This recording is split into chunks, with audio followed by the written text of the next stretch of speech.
Two-Way Destiny by Frank Belknap Long. They were alone on an enchanted planet, a lost Eden glowing with beauty and strangeness. But over them hung a cloud of tribal hate. She was kneeling when I saw her, her face half in shadows, her girlishly slender figure mirrored by the cool running stream at her feet. You'd think that on a planet like Dracona a man would be safe from shock. Between the fire mountains and the sea, and the snowy crested birds that never stop singing, you'd think that nothing could surprise him. Remember Blake's city and garden, his New Jerusalem with its shining Eden just over the hill? Well, Dracona is just as tremendous as that, even though it's all a garden wilderness with a city part left out. Surely on Dracona there was enough nerve-tingling beauty everywhere to enchant a lad with my capacity for enjoyment. Why couldn't I have accepted that beauty as a near approach to paradise, content in the knowledge that I was my own master under the stars? Why did I have to step into a forest clearing and let a slender pale girl strip away all of my defenses, leaving me as naked as a newborn babe to the great roaring winds of unreason? If I had shouted the question then and there, the forest might have murmured in reply, "It's because you haven't seen a woman for so long. It's because loneliness is a destructive blight, and you're a young romantic fool." It might have shouted that to my mind, to the tumultuously pounding blood at my temples. But it wouldn't have been a complete answer. I knew she wasn't from Earth the instant she raised her eyes and looked at me. Mocking eyes she had, of a deep, lustrous violet, and her pale hair clustered in little golden ringlets about her brow, giving her the tantalizingly defiant aspect of a woman with enough of the eternal tease in her to be secretly amused by her own beauty. She was collecting zoological specimens in the pollen-scented draconian dusk. Not me, especially. Just iridescent spider bats, darter birds with vermilion beaks, and flying lizards which measured 48 inches straight across their wingtips. To be strictly accurate, there was only one lizard. It was thrashing wildly about in the metallic net at her back, the glow from the stationary lure light giving it the aspect of some fiery monster which she had enticed from its cave by her beauty, and trapped at the risk of her life. As I returned her stare, she blinked in amazement, then laughed outright, the gulfs between us dissolving in a sudden, warming intimacy that was like nothing I'd ever known before. To keep the scales from dipping too cruelly to her side, I threw in everything I had that could be weighed and measured. Mother Earth still gives her sons a good start physically. Surely I was big and strong, enough to please her, with a grip no man could break. Furthermore, I knew how to look after myself. I'd been born and bred to the thunder of primitive rocket jets, and I could walk any jungle like a native, bargain and hold my own. I was a man who would fight tooth and nail to justify what I was and always would be at heart an earthborn traitor. We of Earth are traitors still. We haven't forgotten how to rejoice when waterfalls crash on rocks white with foam, and the mists of morning rise clear and cold to the wheeling stars. I was prepared to tell her what that meant in terms of human dignity, human worth. I was prepared to remind her that the real target of a traitor is the unknown. Everything else he does, or fails to do, is a prelude to the kind of wayfaring that brought the restless human breed to Tregor. Traeger. The scales started dipping her way, and I couldn't stop them. She was a woman of Tregor, with the star-bright insignia of her heritage gleaming on the folded back flaps of her weather jacket. I thought of how human civilization had shifted from Earth to the stars, and what it meant to stand at the hub of the galaxy in Tregor City. I thought of Tregor City as a man will, who is eager not to remain a child in the eyes of one who has never known the meaning of childhood. I thought of the 1,000 square miles of research laboratories, the museums and the libraries, the sports arenas swimming in a golden radiance, and the sky-mirroring splendors of the biogenetic fulfillment centers. I thought of the schools where teaching had become an exact science completely integrated with human needs. I remembered that no woman of Tregor could ever become tender and yielding without first dissecting a man. I told myself she'd see through me the instant I spoke to her. With her understanding of the conflict between the sexes, the primitiveness in me would stand out like a gall blister on a sturdy oak. Right at that moment, I didn't feel so sturdy. But I knew I'd have to speak first. I couldn't just stand there staring her out of countenance. "I'm sorry if I startled you," I said. I didn't mean to stare, but I couldn't very well help myself. "I don't quite know how to say it. You're not just an attractive woman. I wouldn't have stared if you were just one woman in 10 or one woman in 20. I stared because I think you're the most beautiful woman I have ever seen." She flushed, scarlet. "I thought you'd never stop staring," she said. "You're angry," I said. "Don't be. Many men must have told you how beautiful you are. I just happen to mean it. Please, she whispered. Are Terrans always that abrupt? We have a reputation for candor, I said. If I hadn't told you why you left me speechless, you'd have been angry for the wrong reason. You may take that as a compliment. I'm not sure I want to. You must know how lovely you are, I protested. Why should you resent being told the simple truth? Perhaps this is one of my bad-tempered days, she said, her eyes searching my face. You don't look like the kind of man who would deliberately try to embarrass anyone. No man is wise enough to be gallant by design and make the pretense seem casual and completely honest. You're right, of course. I had no reason to be angry. She came toward me, straightening her hair, her eyes crinkling with undisguised amusement. I still don't know who you are. The name's Hargan, I said. Taro Hargan. I came here to trade with the natives. I get on fairly well with them. Her eyebrows went up. Natives? I haven't seen any. You will, I promised her. You can accept almost any reality when it's thrust upon you, even the wonder of a woman of Tregor facing you in a wilderness Eden with a warmth so unmistakable it makes your senses reel. Her name was Kalata, and she had come to Dracona alone in a faster-than-light cruiser to collect zoological specimens for the Natural History Museum at Taga. Just for the record, Dracona's the fourth planet of a second-magnitude sun in the constellation Cygnus, and it's as far from Tregor City as it is from Earth. Taga is a suburb of Tregor City, a white and beautiful metropolis in its own right. It's my first important assignment, she told me. Naturally, I've got to make good at it. You see, there's a new director of biological research on the Guiding Council, and from all reports, he's the kind of man who is only impressed by results. When I have my first interview with him, he'll forget I'm a woman. I'll have to shine as a scientist who doesn't make mistakes. You've made one already, I told her. I walked past her, stared into the net. The captive lizard was twisted into a repulsive-looking knot, its verdigris-colored tail thrashing furiously back and forth. Draconian flying lizards are monstrous brutes. They're 4 feet in length and have a metallic green sheen to them, and when they have reason to hate, their jaws can close with a ferocity unparalleled in nature. Visualize a tyrant king dinosaur with ribbed skeletal wings, reduced to the dimensions of a kangaroo, and you'll have a fairly accurate mental picture of one. All they do is eat. Birds and small mammals, fruits, berries and nuts. In 24 hours, a draconian flying lizard can eat 3 times its weight in food. But a man is safe if he keeps his distance, for they are lazy by nature and don't attack without provocation. They're taboo animals, I told her. The natives call them servants of the mountain. If your purpose was to infuriate the natives, you couldn't have made a better start. She returned my stare with a strange mixture of alarm and defiance. I had no way of knowing that, she protested.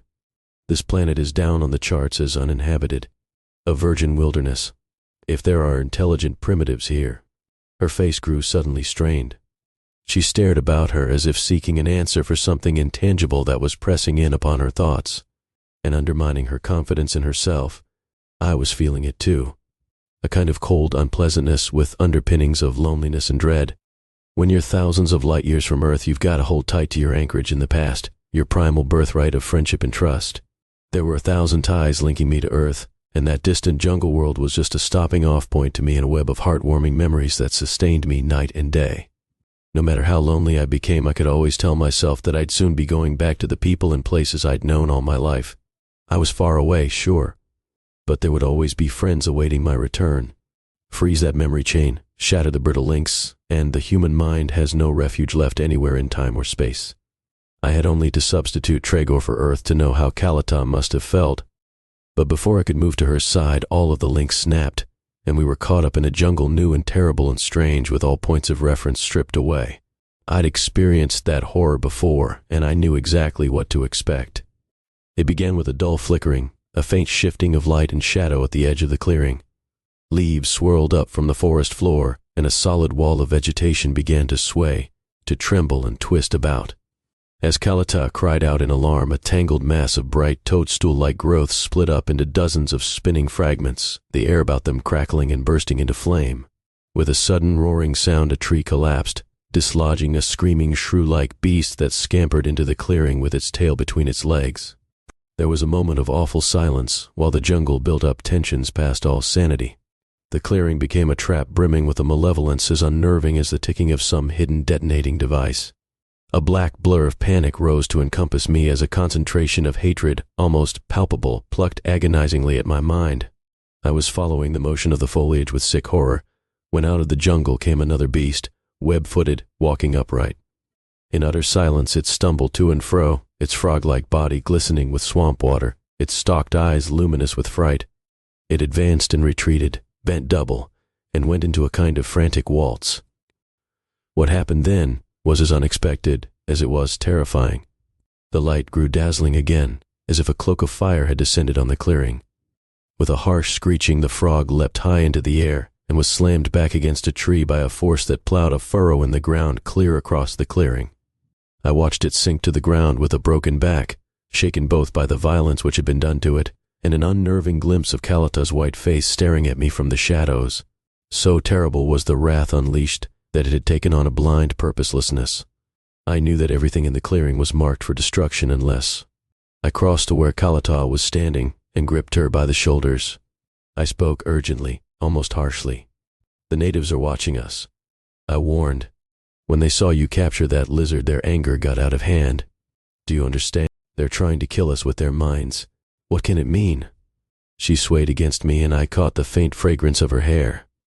She was trembling, so I wondered if she had really heard me, or if the fear in her voice was no more than an echo of the dread she must have felt on seeing the frog creature go hurtling through the air. I started shaking her, forcing her to look at me. "They're poltergeists," I told her. "They can set fires and move objects from a distance. The power resides in an area of the brain which civilization seems to blunt. It's an ESP faculty, which was part of man's original survival equipment. Our cavemen ancestors could reach out with their minds in that way too." She still seemed not to hear me. In desperation, I raised my voice, continuing to shake her. "They get to our minds first in a horrible, primitive sort of way. They strip our minds bare so that we'll feel isolated, lost. Primitive man could kill off his enemies in the same way, by paralyzing them with a mental projection of the jungle as a kind of trap. Paralyzing them with fright, then closing the jaws of the trap. I don't believe it." She almost sobbed. "You'll be convinced if you don't do as I say," I warned. She drew back from me, as if firmly determined not to be convinced. "You find out these things by studying primitives in different stages of development," I went on urgently. "Don't forget, I'm an earthborn trader. You of Tregor may scoff, but I've studied dozens of primitive humanoid groups. I know that they can be won over if you handle them just right." "What's just right?" "Play along with me," I urged. "Follow my cue. Play along." An old Earth expression. We've got to play up to them, put on an act. Before she could protest or cry out, I swept her into my arms. I ran my hands through her hair, raised her chin, and kissed her very firmly and determinedly for an instant. "This is part of the act," I whispered. Being a woman of Traeger, she could hardly have believed that my impulsiveness had been prompted solely by a desperate human need for companionship in a moment of shared danger. She must have known it went deeper than that, and she would have been right. A giddiness swept me like a gusty hurricane wind on a tidal estuary bright with 1,000 pulsating tropical blooms. I released her suddenly, and she leapt back, her eyes startled and accusing. "You're either a madman or a sick child," she whispered. "We'll talk about it later," I said. "Now is not the time. I feel sorry for you. Later." The clearing quieted down, and there was silence for a moment. Then out of the forest they came, walking 3 abreast. Gaipgos, the old tribal chieftain, and his son Slagoon, and the warriors with their rippling muscles glinting in the pollen-scented dusk, and their spears held high in a cautious withholding of wrath. You couldn't call it a greeting. They were still shaken with anger, still ready to kill. I went forward to meet them, with Kalata in the crook of my arm. I'd talked and bargained and haggled with them a dozen times, but now I was seeing them for the first time through her eyes. I have a curious gift of empathy. I could share her awe and admiration, and the stunned incredulity which must have made her doubt the evidence of her eyes. The natives of Dracona are physically comely and well-proportioned, and they carry themselves with such an air of easy grace that you have to look twice to realize that they are not entirely like ourselves. They have 3 eyes, but the extra one is so smoothly lidded that when it remains shut, you scarcely notice it. Their 3 extra slightly attenuated arms are not obtrusive, for they carry them pressed closely to their sides, and the green sheen of their skins looks more bronze than green in the forest gloom, and is hence far less startling than might be supposed. They had such keen, discerning eyes and mobile features that when they smiled in friendly greeting, it was hard to think of them as primitives at all. They were not smiling now. I tightened my hold on Kalata's wrist and looked Gaipgos straight in the eye, the big forehead eye which opened slowly to glow with fierce reproach and scorn. Mukith mani bumini, I said. That translated out as, I would know the reason for your displeasure, old friend. It was an excellent beginning, and it brought an instant, completely understandable reply. The Fire Mountain had been complaining all day. Now the reason was clear to all. One like myself, only a female, had taken captive a servant of the mountain. Her punishment and death must follow as a matter of course. Gaipgos's 3 eyes watched me, as if seeking in the frailties we had in common some excuse for my defense of such a female monster. Tenhuji Swan, I said, this woman is more dear to me than life itself. I waited for his astonishment to subside, then went on quickly. She is my mate. She is the adored one of my heart. The servant of the mountain flew to join us when he saw how deliriously happy we were. He wished to give us his blessing. It was a good beginning only if I could convince Gaipgos that the lizard had flown into the net of its own free will and had its own peculiar reason for not wanting to leave. The servant of the mountain is free to go, I said. He waits only to rejoice in the complete consummation of our happiness. He waits to rejoice? Said Gaipgos. In the glorious fulfillment of our happiness, yes. It was the wisest thing I could have said, for primitives everywhere are natural-born feast-makers. Rejoicing in the happiness of the newly wed is second nature to them. I could see that Gaipgos was impressed. He raised his arm and gestured to the warriors. Still scowling but without hesitation, they strode past us, grouped themselves about the net, and started prodding the lizard with their spears. Gently, firmly, and with great deference. Suddenly the startled creature gave a shrill scream, swung about, and began untangling itself. The warriors leapt back in awe, lowered their spears, and waited to see what the servant of the mountain would do next. It went right on screaming. It was still screaming when it left the net like a bat out of a well. Straight across the clearing it soared and into the trees, missing Gaipgos by a scant 12 inches. What it did was perfectly natural under the circumstances, but its effect on Gaipgos was tantamount to the lightning conversion of a miracle enacted for his benefit alone. He swung toward me, utter self-castigation in his eyes. The servant of the mountain had been wiser than Gaipgos. It had stayed until prodded, indicating a desire to stay. Amends must be made for the doubting of a friend. The female, my mate, must be the guest of Gaipgos. Kalata stared at me with a wild surmise. What did you tell him? She asked. What did he say to you? We're to go to their village, I told her. We're to go as honored guests. At a command from Gaipgos, a litter 16 feet square was set down before us, and we got into it. 4 tall warriors grouped themselves with prideful eagerness about the conveyance and lifted it to their shoulders. Gaipgos and his son fell back with gestures of deep respect, and a procession formed behind us. And we were borne forward across the clearing like the idols of some primitive fertility cult whose wrath could shrivel crops and cause a blight to descend upon the land. Amidst shouts of jubilation and an incredible bowing and scraping, we were borne swiftly along a jungle trail between towering walls of vegetation, and then out on a sloping mountainside which overlooked a valley swimming in a deep golden haze. The trail descended the mountain in a corkscrew curve with many evil-looking twists and turns. To be carried on a litter down a steep trail is always hazardous, and I would have preferred to remain silent. But when I saw how alarmed Kalata looked, I thought it best to keep right on talking. Across the valley loomed the largest volcano on Dracona, and as I gestured toward it, I did my best to sound cheerful. That mountain has our friends worried, I said. It's been rumbling off and on for weeks. You've got to remember that to a primitive, a fire mountain is just about the most terrifying object in nature. Why do you think those lizards are taboo animals? I laid my hand on her arm. An accident of nature, nothing more. The lizards live just inside the crater, high up where the heat can't harm them. Naturally, they've become identified with the volcano.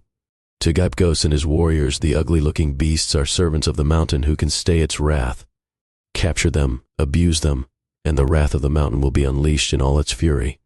The pattern is a primitive one but completely logical from their point of view.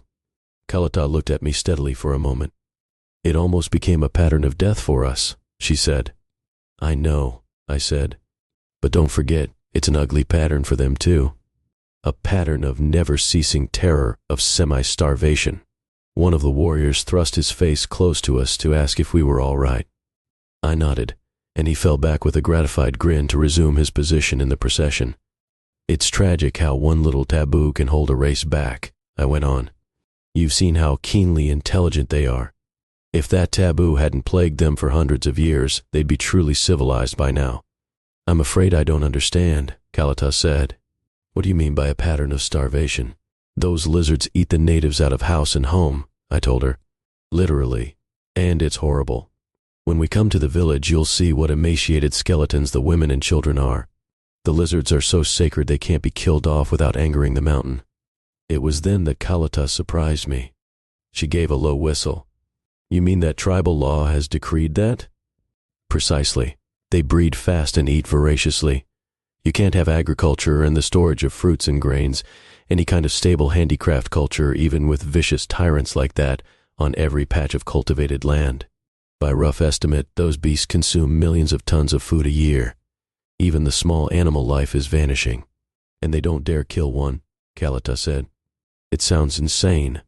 All primitive fear taboos are insane, I told her. They're symptoms of the stark lunacy which possesses the human mind before it gets hold of the tools it needs to grasp the real nature of the physical world. Even when it gets such tools, I qualified, a society can be psychotic in a more complex way. All societies are probably psychotic in one way or the other, but that's another story entirely. But the adult males seem well fed, Kalata said, her eyes on the trail ahead. How could starved children grow up into such robust-looking adults? Deprivation has left its marks, I told her. You've got to remember that only the strongest survive, where the infant mortality skyrockets the way it does here. And those that do reach manhood have bad teeth, poor digestion, all kinds of psychosomatic ills. What you are seeing. Here is the warrior caste strutting its might. A warrior caste will always find a way to eat. She didn't speak again until we were at the base of the mountain, and the village was coming swiftly toward us through the haze. You still haven't told me how you managed to turn aside their wrath, she complained. Just what did you say to them? Why are they bringing us here? Did you expect me to understand the gibberish you used? Dared I be completely honest? I decided it would be tempting fate to tell her exactly what I had said to Gaipgos. She'd find out soon enough. Meanwhile, I needed time to plan my strategy and come up with something workable that wouldn't make her hate me too much. The sudden appearance of the children saved the moment for me, sparing me the necessity of further evasion. They were playing on the plain directly in front of the village, racing to and fro with the eager abandonment of all children everywhere. They used their 5 arms to good advantage, tossing mud cakes at one another, blinking and grimacing with a demoniac expressiveness, pretending to be dead from famine one instant, and then, in the twinkling of an eye, coming exuberantly to life again. For an instant, Kalata's face radiated only maternal solicitude, a gentle sweetness untouched by rancor. Then, all at once, she seemed to realize how emaciated they were, how completely different from ordinary children. Her head came up, and her eyes blazed with indignation. The blaze grew hotter as the lizards added fuel to it. The revolting creatures were everywhere on slanting mud banks lush with berry-laden vegetation, on fields that sloped away to mist-filled hollows, even within easy pouncing distance of the children. They ignored us as we were borne past, their carrion, repulsive heads bobbing to and fro. They were devouring everything edible within reach of their 4 paws, swaying back and forth and cramming the food into their mouths with a voracity which was sickening to watch. Miraculously, the children ignored them and went right on playing. The procession moved on in silence, straight toward a picture of human misery so tragic and pitiful that no man of good will could have contemplated it without a shudder. The village consisted of 25 or 30 huts, each with its central supporting pole and spreading straw roof. The women sat about listless and sullen in doorways, apparently not caring at all how unattractive they looked, or what a disillusioning impression their complete lack of amorous allure must have made on the returning, better-nourished warriors. But there is something about the imminent prospect of a nuptial ceremony that infuses joy into even the most dispirited, and the instant they saw us, they leapt up with one accord and came flocking around us. Old and young, tall and short, comely and ugly.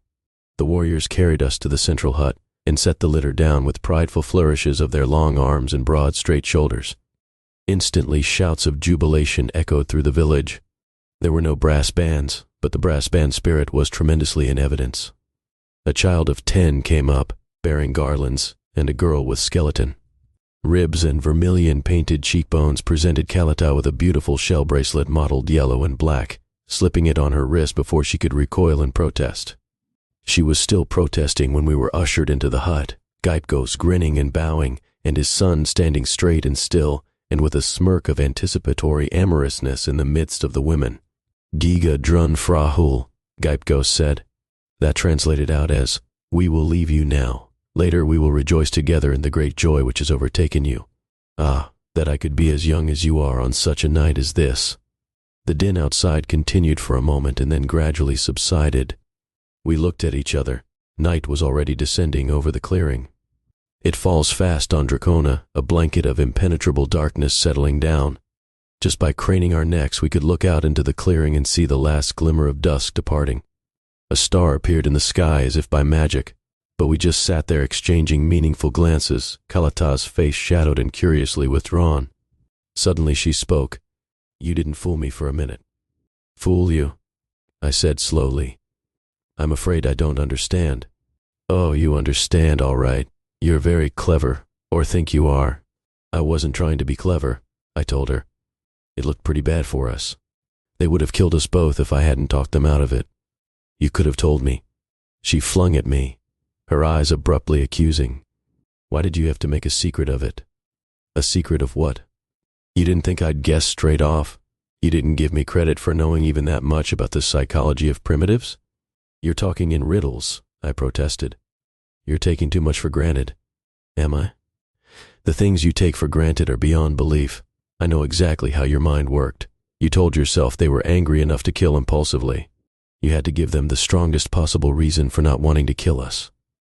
"Isn't that so? Well, there's a very old saying that has a universal application," she said, a stinging contempt in her voice. "All the world loves a lover." I thought of it instantly myself. "You did? If I had known." "Keep quiet and let me finish. You told them that I was your woman. You probably added that the whole ridiculous insanity was recent enough to be celebrated right here in their own village. Naturally, that did it. Whisper the words nuptial ceremony to a primitive, and you've transferred to him an inward glow that makes him your friend forever. He's old. He remembers what it meant when it happened to him. He's young. There's the rapture of anticipation. Besides, primitives like display and drama, human giggling and embarrassment just as much as you do. You of Earth still throw rice, you know. We have passed beyond such foolishness, but there are times." She looked at me and giggled. It was the cruelest thing she could have done because, despite the giggle, there was a cold mockery in her stare that castigated my earth-born heritage and made me feel ridiculous. It was then that she really threw the book at me. Instead of discussing the whole matter as an anthropological problem that could only have been solved by analyzing it in a calmly scientific and detached way, you acted as if you thought me capable of making an embarrassing situation out of it. She stood up abruptly, removing the binding circlet from her hair and shaking her head until the freed tresses descended in a tumbled red-gold mass to her shoulders. "Prudishness is both barbaric and childish," she said. "It has nothing to do with modesty and reserve, which are admirable when a man and a woman do not know one another well enough to feel at ease in an atmosphere of mutual respect and admiration." There was a heavy silence for an instant. Then very calmly and deliberately she took off her weather jacket, folded it, and laid it on the floor at her feet. "It will do for a pillow," she said. "I hate sleeping without a support for my head." I stared automatically at her bare shoulders, the way I might have stared if a blinding vision of paradise had appeared to me, between sleeping and waking, and vanished in a flash. What makes all this so amusing is the way it parallels a good many of the farcical situations in the ancient folk writings of Terra, she said. "I've made a comparative study of them, and they really are precious." The precise set of her waistline seemed to annoy her, and she changed it perceptibly, loosening the binding straps until I caught the barest glimmer of white between them. She stared at me with patronizing pity. as if my startlement was tantamount to a further step downward into the murk of a prudishness so childish that it branded me as a barbarian without a single redeeming trait. She stared through and beyond me, her eyes stabbing the shadows, her voice derisive in its composure. For some reason, a man has to pretend that a woman is his wife. There's a wealthy relative to impress, or a primitive conveyance breaks down, and a thunderstorm compels the pair to take refuge in a wayside dwelling. There is only one sleeping compartment available, and what do you suppose the man does? The sane scientific approach would be to behave like an intelligent human being. When a man and a woman are alone together, excessive prudishness is ridiculous. Why, with such a charming companion available, should he not relax as I am doing, be completely natural and human and at his ease? Why should he not sit down and discuss art and philosophy, music and the dance the whole night through? But does he, in the ancient folk writings? No. The silly fool gets up, takes a blanket, and creeps out into the night. He shivers in the cold for no reason at all. Owls hoot at him, but he still persists in making himself ridiculous until the dawn comes up. I looked at her for a long moment in silence. It has never been difficult for me to take a hint. I knew, of course, that women have a remarkable capacity for burying their real feelings beneath a dozen or more carefully arranged masks for the sole purpose of keeping a man guessing, but I decided not to even attempt to peel off the masks. It would have been too dangerously time-consuming. Fortunately, I was wearing heavy enough space leather to protect me from the cold. I wouldn't need a blanket, and there were no owls on Dracona to hoot at me. I'm afraid I'm still too much of a primitive to find our ancient folk writings amusing, I told her. Without another word, ignoring her abrupt, startled gasp, I swung about and went striding out of the hut into the cool night. I slowed my stride the instant I found myself alone under the stars.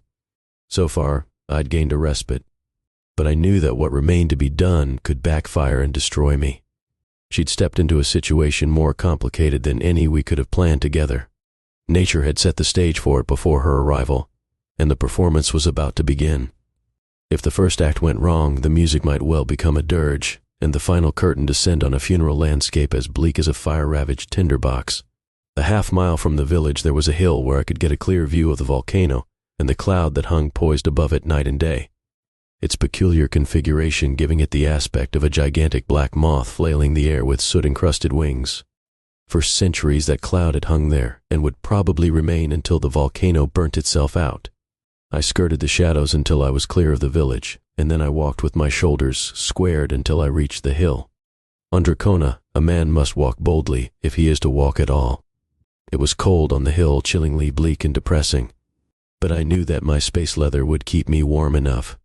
Thinking of Kalata's violet eyes and the incredible glints of gold in her hair, I threw myself down and lay stretched out at full length in the velvety darkness. My eyes were on the cloud when the strange, startling play of colors began.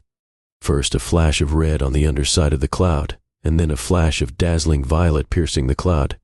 Red, violet, and then red again, each color lingering for perhaps 10 seconds. I took out my instruments then and made a careful check. My equipment consisted of a tiny electromagnetic linear strain seismograph, which was sensitive to a tremor as faint as 1/10,000,000th of an inch, and a vertical recorder which gave me a picture in 2 dimensions of the surface tension at the edge of the crater 10,000 times enlarged. I watched the cloud and studied the instruments, waiting until I was completely sure. Then I arose, brushed the dirt from my knees, returned the instruments to their cases, and started back down the hill. When I reached the village, there was no stir of movement anywhere. I did not trade on my luck by pausing to explore the shadows. I went straight to Gypgos's hut, pushed the boughs aside, and crept inside on my hands and knees. Gypgos was sleeping on a couch of matted vines with his arms interlocked on his chest, the green sheen of his skin and the prominence of his cheekbones giving him an eerily mummified aspect. I knelt at his side, got out the little reflector and strapped it to my forehead. I had to pause an instant to control the trembling of my hands. The light came on in a sudden blinding glare. I was hardly aware that I had switched it on until I found myself staring directly into Gypgos's startled eyes. To get anywhere with hypnosis, you've got to start fast. I looked Gypgos straight in the eye, passing my hand swiftly back and forth before his face, giving him no chance to realize that he was no longer asleep. The abrupt, almost intolerable glare was my greatest immediate asset. "Yon honi erun," I whispered. "The servants of the mountain are very evil. Gypgos blinked furiously, and his eyes widened in stark, incredulous terror. I went on quickly. You have always known them to be wicked, monstrously wicked and hateful. How repulsive they are in appearance alone. With their long, scaly bodies, so like the bodies of the shadow monsters which you feared would tear you piecemeal when as a child you disobeyed your parents. Do you not remember how you ran screaming from your father's wrath and hid in the dark, wishing that you might be a man grown, mighty in your contempt and defiance? You have always known the servants of the mountain to be hateful, but in your great fear you dared not say to yourself, "They have brought me nothing but disaster." Gypgos groaned and his eyes rolled. You dared not say, I went on relentlessly, what you knew in your heart to be true. You dared not say, the servants of the mountain are false servants. They have brought my people nothing but disaster. When a man is hungry, must he starve? Must the fruits of his labor, the harvest that he has sown, not only for himself alone, but for the adored ones of his heart, be snatched from him? Gypgos's eyes took on a strange glaze and his lips began to tremble. Soon the sky will be red, I told him. Soon the ground will shake. Soon the wrath of the mountain will be terrible against its false servants. Gypgos tried to rise, but I gripped his arm and compelled him to keep his eyes riveted on the reflector. They are not true servants, for they anger the mountain. The mountain would drive them forth, but without your help, how can the mountain free itself? The mountain has no legs. It cannot walk about and seek out its false servants when they descend on the village. For the first time in Gypgos's life, a deeply buried part of his mind was stirring tumultuously. I could tell by the way he gnashed his teeth and swung his 5 arms about that he was raging inwardly. You cannot hypnotize a man against his will. You cannot force him to do something that will outrage his moral sense. But what I wanted Gypgos to do had the sanction of nature and common sense, and the sanction as well of the wild, unruly part of himself that has shaped his destiny from childhood. I was playing both ends off against the middle, against a ridiculous straw man of a hated taboo. When you have done what you must do, the mountain will cease to be angry, I told him. It will rejoice with you. Then I told him what had to be done. I implanted the command with as much majesty as I could summon, dimming the reflector with my palm so that he could see me clearly. The mountain will rejoice with you, I repeated. The sky will cease to be red. The ground will cease to tremble. I left him then. I left him and hugged the shadows, moving stealthily from hut to hut. Into 30 huts I crept and roused the sleeping warriors with the same hypnotic dazzlement. And to each I whispered the same words, and imposed upon them the same urgent post-hypnotic command. It is always unwise to take pride in a difficult task accomplished with ease until the last obstacle has been overcome, the last hurdle surmounted. I almost did, until I walked through the high arching entrance of the 31st hut, and found myself confronting a warrior wide awake and on his feet. I have been awaiting your coming, Gypgos's son said. Our earth heritage is rich in legends.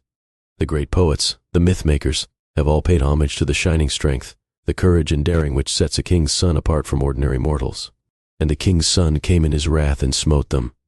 Terrible was he in battle, shod in fire and fury, rallying the vanquished with his might. I had never believed it, but I was startled and must have shown it, for into Slagun's eyes came a look of mocking triumph. Gruhu frum, he said. I followed you when you left the village. I watched you making magic on the hill. It was not magic, son of Gypgos, I said. I was talking to the mountain. Would you doubt the word of a guest? I would doubt the word of a guest who does not speak the truth. There was no need for further speech between us. I measured him with my eyes, the length and breadth and thickness of him. He had kept himself in fine physical trim, despite the demon of hunger which must have dogged his footsteps night and day. A lean panther is more dangerous than a well-fed one. A man with gaunt cheeks and protruding ribs a treacherous adversary if his muscles have retained their resiliency, and the will to wrestle and slay is strong in him. He had 5 hands to my 2. He was armed and I was weaponless, and his weapon was a cruel one, a curving blade with a bone handle, ground to a deadly sharpness. When you're girding for a life and death struggle, it's best to whittle your adversary down to size. I told myself that I was a civilized man with a resolution he could never hope to match. He would fight like a savage, granted. But I was sure that 2 hands guided by a trained intelligence could grip and hold, twist and bend twice as well as 5 hands animated by a blind urge to kill. I squared my shoulders and started walking straight toward him. I was encouraged by the way he returned my stare, as if the look of confidence in my eyes had planted a sudden disturbing doubt in his mind. It was enough to assure me that if I kept my head and closed in relentlessly, my chances would be good. I gave him no opportunity to strike at me with his mind. I advanced to within 6 feet of him and maneuvered myself into a crouching position with a grimace so scornful that his eyes remained riveted on my face. I came up out of the crouch like a coiled spring unwinding. With shattering violence, I hurled myself against him, bone against bone, solid cartilage against hard gristle. He let out a yell and went careening backwards like a feather in the path of a hurricane. Subconsciously, I must have expected him to crack his skull against the baked mud wall of the hut and flatten out at my feet. Otherwise, why was my next move so long delayed? He must have gotten at my mind a little, for I stood like a man bemused while he hit the wall, twisted about, and came swinging back toward me, his eyes filmed with pain and shock. The lunge he made was so accurately gauged that the bone handle of the knife grazed my cheek. He was trading on his reflexes, the sure instinct of a primitive strong in battle, confident of his own strength. I leapt back and sent my right fist crashing into his stomach. The blow staggered him, but not enough. With a deliberation unbelievable in one so hurt, he slashed at me twice.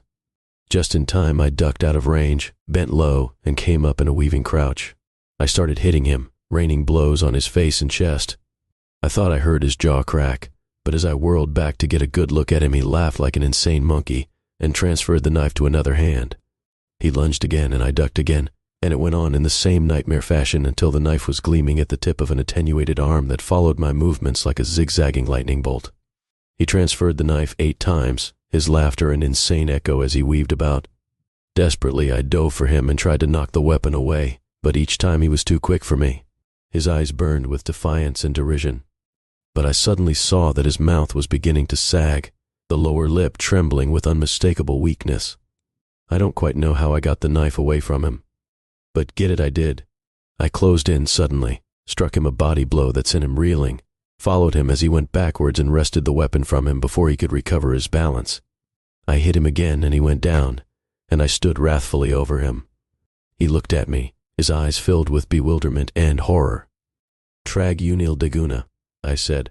"I've beaten you man to man in honest combat." Suddenly his eyes widened, and all of the insane rage was gone from his face. "It is true," he whispered. "The mountain must have given you his strength. How else could you have conquered the son of a chief?" "In no other way," I assured him. "Does the mountain now speak with your voice?" "The mountain is closer to me than it is to its false servants," I told him. I bent and gripped him by the shoulders. "You are young and strong," I said. "The son of a chief. Only such a one can truly lead his people. If when the mountain speaks and the sky becomes red, you leap straightway into battle at your father's side against the false servants, I will spare your life." He sat up and rubbed his chin. His eyes were still awestruck, and I was confident that if the mountain itself had entered the hut and spoken to him, he would scarcely have been more eager to obey. "I will do as the mountain desires," he promised. "You will not have long to wait," I assured him. "Soon the wrath of the mountain will be terrible against its false servants. Sit here quietly and be patient. You will see." It was almost dawn when I returned to the central hut. I walked in boldly like a man coming home a little later than usual with some tremendous bright surprise for his wife that would take the curse off his lateness. Kalata was asleep with her weather jacket rolled up under her head, a look of almost childlike innocence on her face. She looked so beautiful that I was afraid if I knelt and kissed her, she'd shatter and fly apart like one of those ancient statues that have lain for centuries in the buried past of the earth. There was no need for me to wake her. The rumbling did it. It started far off and came slowly nearer, sweeping down upon the hut like the drums of primitive warfare, beating at first in ominous undertones and then ever more loudly as they converged upon their mark. The drums were nature's own, and they were beating deep within the ground. With the beating came a heaving and a quaking, and right where I was standing a jagged rent appeared suddenly in the dried red clay, which had been baked by Gypgos himself to line the floor of his hut. I had timed the eruption with the sure instinct of a trained scientist who knows just how to fill in the gaps left by the hair-trigger measurements of precision instruments with an intuitive sixth sense. It could have occurred an hour sooner or an hour later, but I wasn't surprised that it occurred when it did. Only Kalata was surprised. She awoke with the first quake and looked up at me. Her eyes grew wide and startled, and suddenly she was on her feet, clinging to my arm and screaming. I shook her until she grew quiet, then drew her to the hut swaying entrance and pointed out into the flame-streaked shadows. Flashes of light were converging on the village from all directions, cascading over the thatched roofs with their central supporting poles, sending women and children scrambling frenziedly into the open. The volcano's in full eruption, I whispered. How can you stand there so calmly? Her face was white. If a quake opens a fissure at our feet, we'll never know a moment's pain, I said. It's the one great danger. The lava flow won't reach the village. How do you know? I used some very sensitive instruments to measure the banked-up lava flow and the intensity of the central fires with a minimal margin of error, I said. I knew almost precisely to the hour when the eruption would occur. It's a fairly severe eruption, but not a major one. You knew. It's been building up for days. It should be over in an hour. She started to reply, then swayed toward me in blind panic. It wasn't a stampede exactly. The lizards didn't emerge from the shadows in a single onrushing column, but in threes and fours.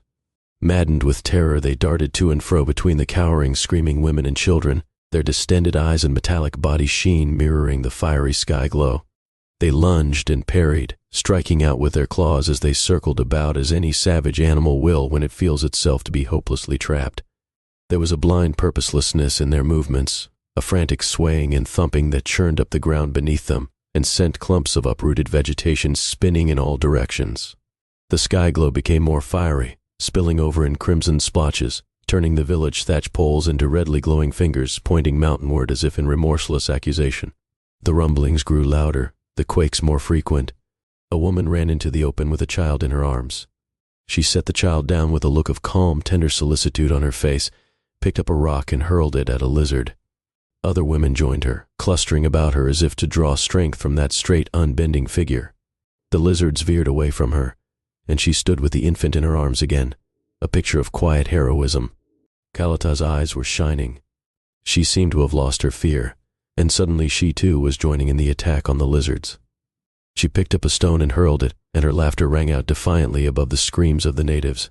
More lizards appeared, creating such panic that a few of the women ran shrieking back into their huts again. The sky had become a solid sheet of flame, and every hut in the village was writhing in fiery radiance. There was a continuous loud scrambling and flapping noise as the lizards tried in vain to take flight. Something had crippled and imprisoned them in the flame-streaked region between the huts, and they were powerless to escape from it. I didn't know exactly what was going to happen.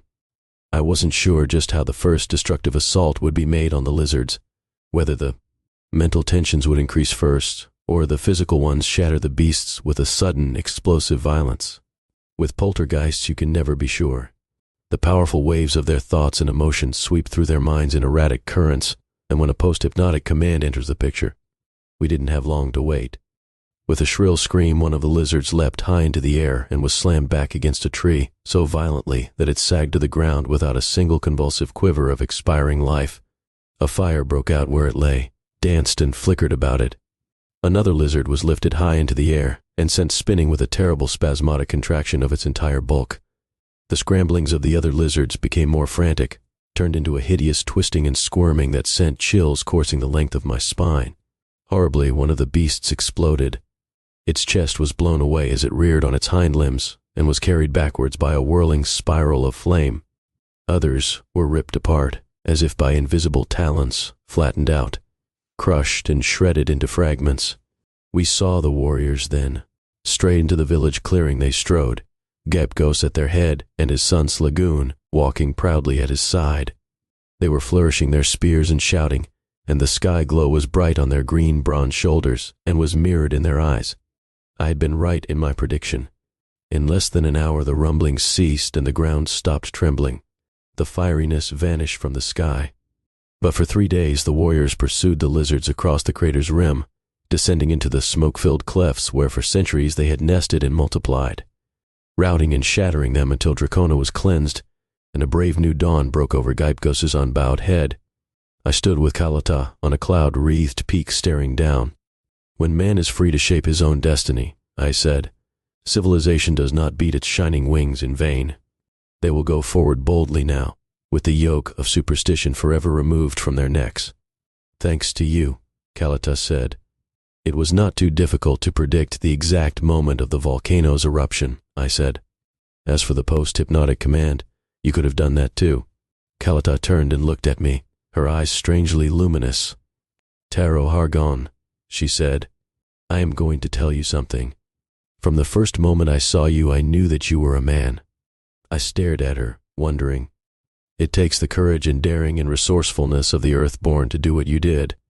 The guiding council realized that we on Traeger had need of the Earthborn too. Our heritage had worn too thin, so they selected a man of Terra with truly great gifts of body and mind to guide us all. I grew alarmed, still wondering how insecure my secret had become. Oh, you returned for a lark, took to wandering again as an Earthborn trader, for an hour and a day. She laughed, and her hands were suddenly busy at the flaps of my weather jacket, peeling them back to bring the shining insignia into view. Supreme Counselor and Guide, she whispered. I knew it from the first. You knew. Oh, my darling, yes, I guessed I knew. In the hushed great halls, the footsteps of a man like you were sorely needed. The guiding council had vision and strength too, the courage to break through all taboos and seek the one right man for a task no other man could do. Naturally, you are human still. In my presence, you felt at first a certain shyness. I could see that you were searching inwardly for flaws that might have made you seem unworthy in my eyes. It was a boyish, foolish trait, and from that moment I loved you with all my heart. To be great and doubt one's greatness is the surest path to a woman's heart. I reached out and took her into my arms. No man is a safe guide when he walks alone, I said. It is time that the counselor took a wife. Yes, she agreed. It is time. There was silence on the peak as we stared down together into the shining valley far below. The end.